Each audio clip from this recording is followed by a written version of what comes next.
చూసారా sir double action? గాడ్లా చూసుకోవాల్సిన నన్నే గాడు గీడని మాట్లాడి నేను కనపడగానే గురువుగారు అని పిలుస్తాడు. పరమ దుర్మార్గుడు సార్ వీడు.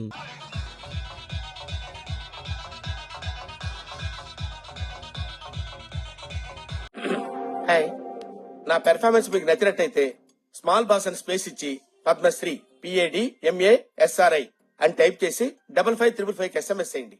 Please vote for me.